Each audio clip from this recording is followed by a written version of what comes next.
Alright, everybody, the Atlanta Neckbeard Otaku here. We're taking another attempt at reviewing this model. Unfortunately, I was doing this kind of review segment yesterday, and then something happened to my laptop, and it crashed my hard drive with all my footage on it. So kind of having to do the best we can with what we got and just pick up the pieces. So we're just going to try to do a quick and painless review of this model as much as possible. Just on a quick little turnaround here from the pedestal, looking pretty damn good. It is definitely a big step up from the entry grade Ultraman Zero that been out. Now, the entry grade was actually the first model I built when I got into this a few months ago. And I really wanted that because big Ultraman fan, but pretty much all of the Ultraman related model kits from Bandai are either these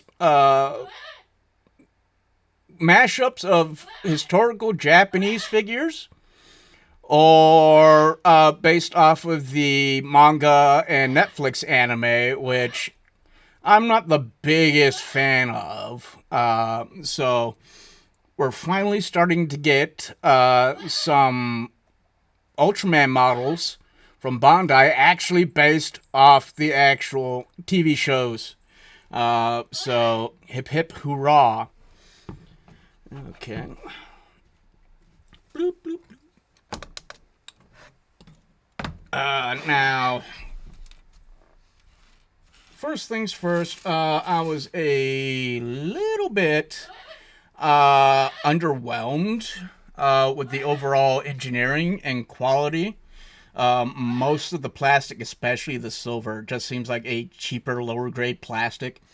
And nub marks like a son of a bitch. Oh my goodness. So if you're one of those people who are a perfectionist and everything has to look flawless, you're going to have a lot of work to do. Color correction stickers are actually pretty minimal. We have some kind of right there on the upper thigh, on the hip, some along the back of the neck, but overall, hey kitty, as much possible color separation as they could get.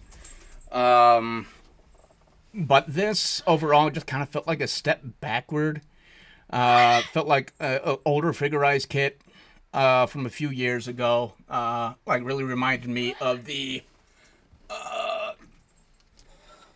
this particular Kamen Rider. Yay! Luna Trigger from Double. Just nothing really big and expensive, impressive looking. It gets the job done, and it looks all right. With the 3 feet test on your shelf there. Now, articulation is surprisingly pretty darn good. The joint for the ankle there, I think that's the first time I've seen this double half spherical kind of ball joint, and the range is pretty gnarly that you could get. The knee double joint there, so you could do that a lot. Forward extension on the leg, pretty good. Also, like most, it is able, well, no, not really able to drop down further, like we see with a lot of the Gundam models and other figurized kits, but you do have that extra joint access there at the shoulder, so that gives you a little more flexibility with the arm poses. And the neck is pretty darn articulated. Giggity giggity goo. Kind of a full spin. The arms we've pointed out that extra bit of articulation within the shoulder joint there. So that is able to pretty much a nice wide variety of movement. However, it can't really go too far back. One thing I've had some trouble with posing him is that if you move it too far back, his shoulder armor will pop off, the arm will pop off. So, there's a little degree of being a little extra cautious, I suppose, with the arms there. But overall, it's not a bad kit. The build experience was still pretty fun. It just, I think my hype and anticipation was a little too high. Especially, some other more recent figurized kits like the Kamen Rider Agato and the Super God Saiyan Goku I did. Like, those were just phenomenal kits. Just blew my mind. So just a little bit of a step back here. The lower quality of the plastic was a bit disappointing. But, step in the right direction. We're finally getting Ultramans that look like Ultraman. Okay, so he also comes with a nice variety of accessories.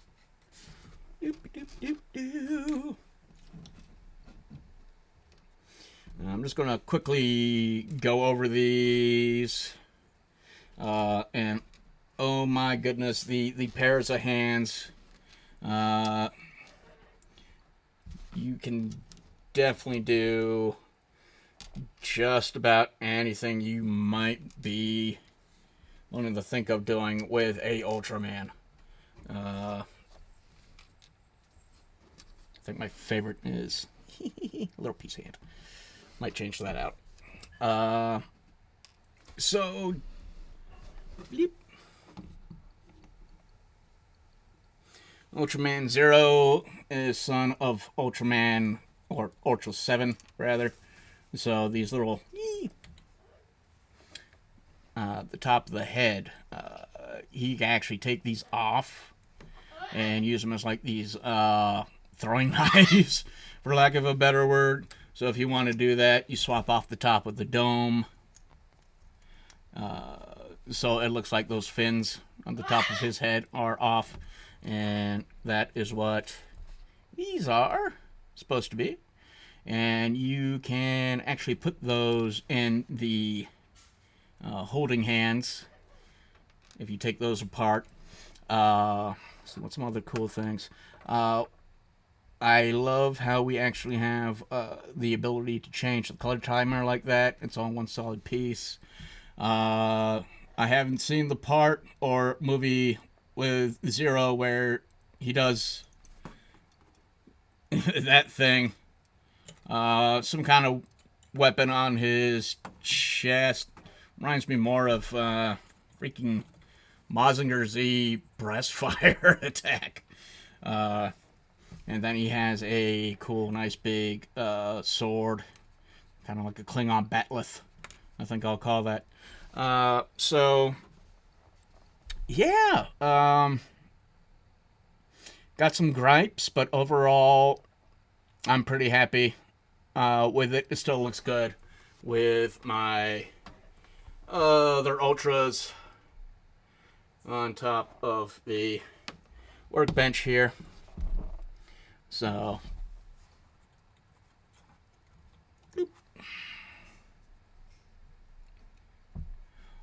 all in all, I'm pretty happy with this model kit. If you're an Ultraman fan, yeah, go ahead, indulge yourself. Because like I said, this is kind of like the first time we're getting proper model kits of the Ultramen from the TV shows.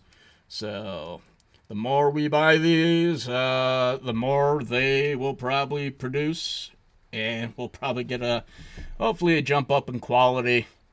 more in line with some of the other recent Figurized kits I've done.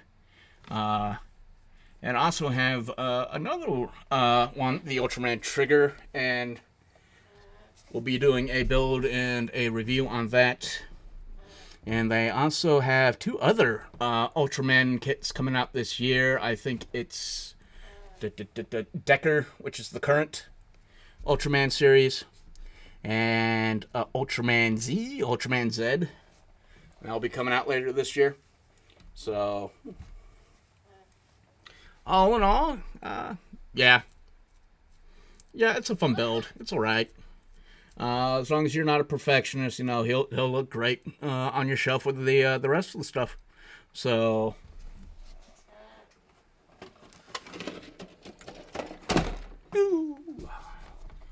Ultraman Fighter. All right, this is the Atlanta Neckbeard Otaku. Been rambling way too long now already. And hope you have a nice day. And remember, always bag and board your comics.